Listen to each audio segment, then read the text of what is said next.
We recently had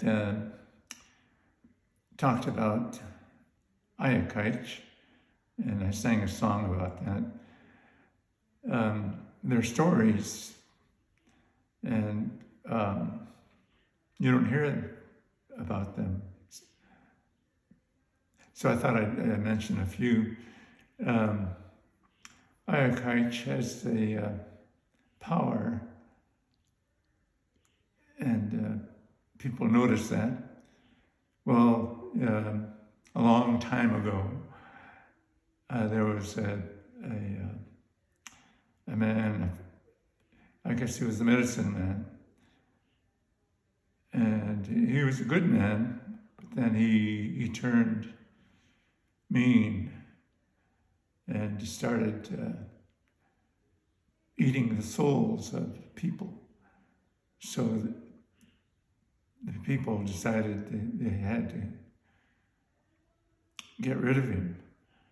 And there were stories about how they did that, and that's where the different stories go.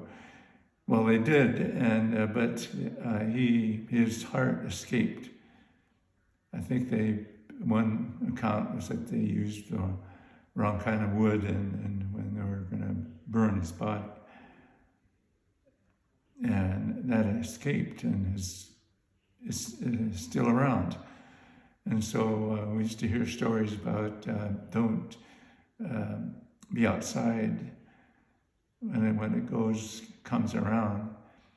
And there's one a friend of ours, he's gone now, but he said his father told him to go in the house because the past Cahuilla called it Taqwish,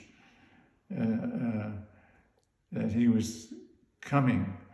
And so our friend went and hid in the house, and then he heard his father yell.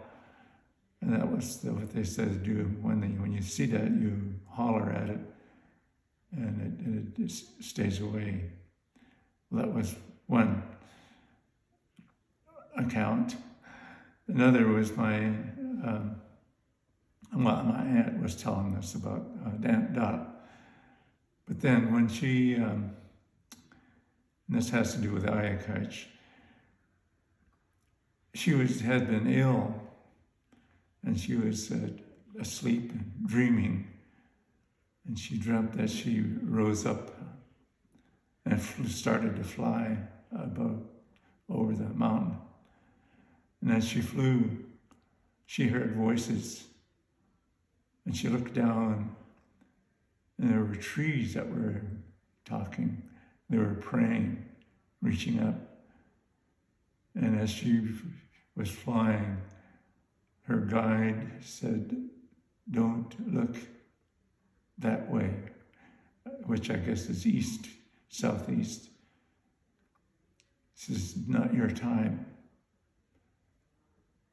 And so she woke up. And so she had that story to tell. And so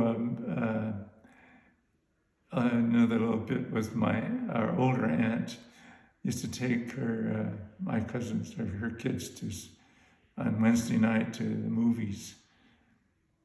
And they lived in town at the time. And one night, after the movies, they were walking back to the home, and they saw this ball of fire in the tree, and that scared them. They ran home, and they stopped going to the movies that night. So Saturday afternoon was the best time to go to the movies if you didn't want to see something strange at night time. So the stories go on, and then there are others, but it's just a little bit to stir one's imagination, and also to let you know that as far as we know, Taqwish is still there, and that's one reason why we revere the mountain, because of that spirit.